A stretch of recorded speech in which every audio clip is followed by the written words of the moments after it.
This is my new project.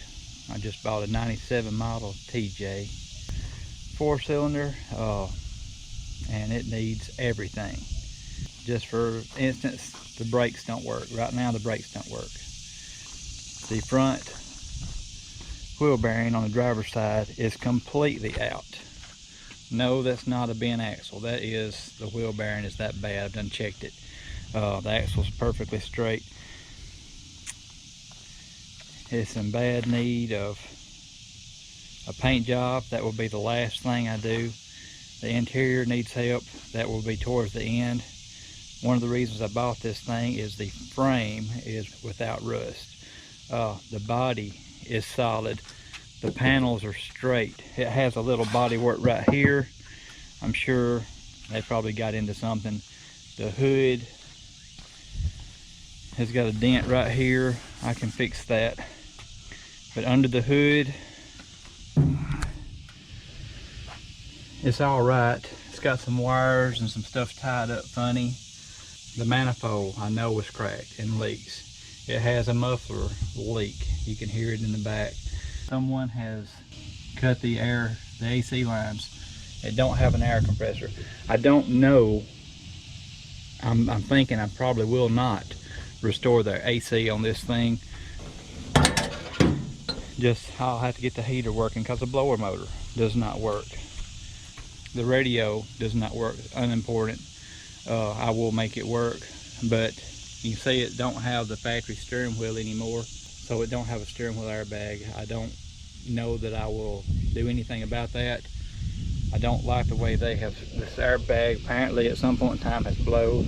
They screwed this dash cover back in. I don't like that. I may replace that. I would probably repaint the dash, possibly Rhino line the floor. Most likely I will. Just like this boot right here, the inner boot is gone, the upper boot is tore. I'll have to fix all of that, buy seat covers for it. I have a lot of work cut out for me. Me and my son has been wanting something to tinker with for a while, and I believe we've got plenty to tinker with this model. My first goal is to get it mechanically sound, starting with the safety first, no brakes. So if I know the person that had it before me put a master cylinder in it, don't know that it needed that. It looks like it had been leaking, so it probably did need that.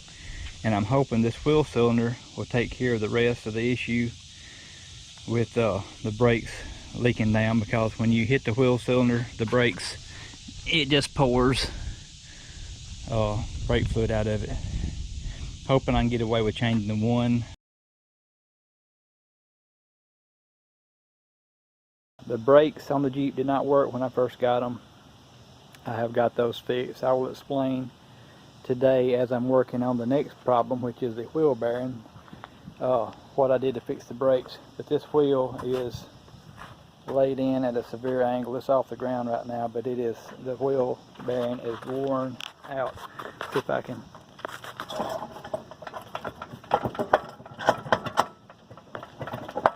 I don't think I've ever seen one that was quite so bad.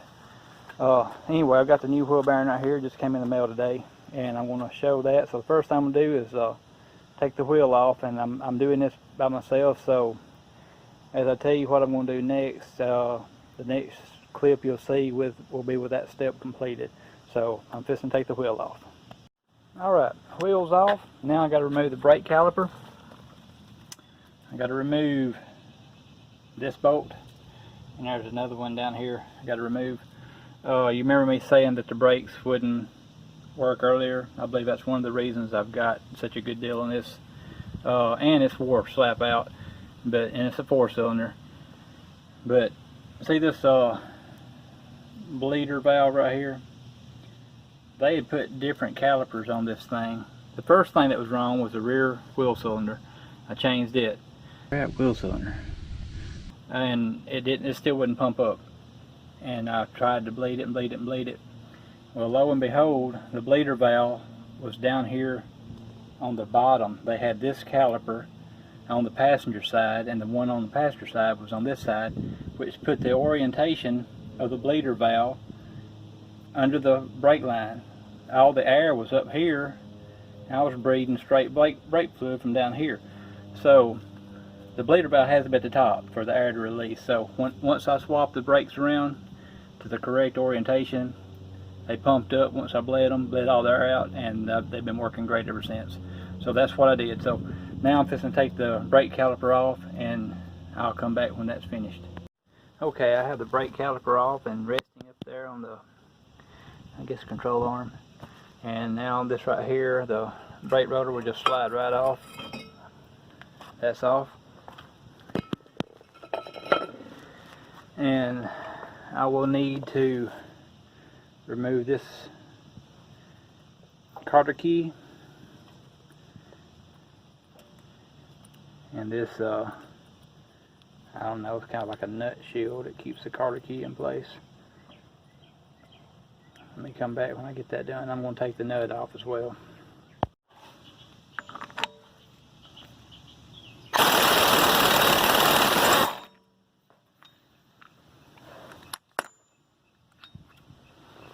Alright, got that off.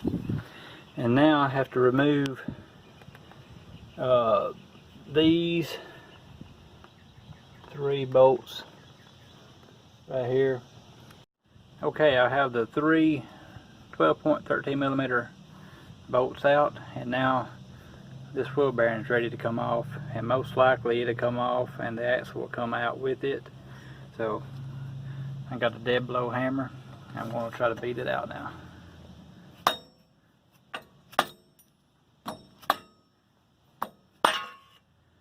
Alright, I got that out. It's not typically that easy.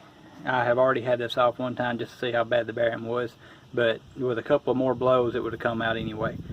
So now let me get my old bearing off.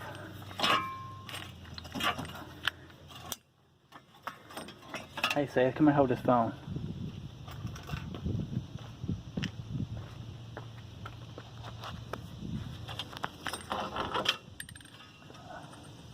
Gotta get your washer. And now I'm gonna put the new bearing back on and bolt it back up. Okay, I've got the new wheel bearing sitting back in the position, and I'm ready to put the bolts in the back side and hold it. And then I'm gonna put the nut on the front. And when I come back, I'll have all that installed with the carter key. Alright, I'm ready to go back on with the brake calipers now. Be back in a sec. Alright, I got the brake rotor and the calipers back on, ready to put the wheel back on and drive this thing. And that's how you change a wheel bearing on a 97 model TJ. Everything looks good. I'm going to test drive it. If there's any problems, I'll come back and make an update on the video. I don't expect there will be.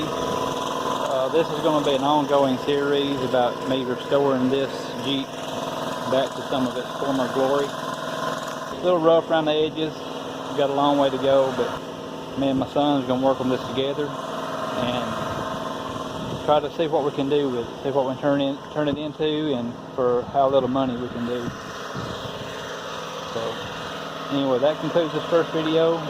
Alright, thank you for watching. Like and subscribe if you want to continue seeing more of these.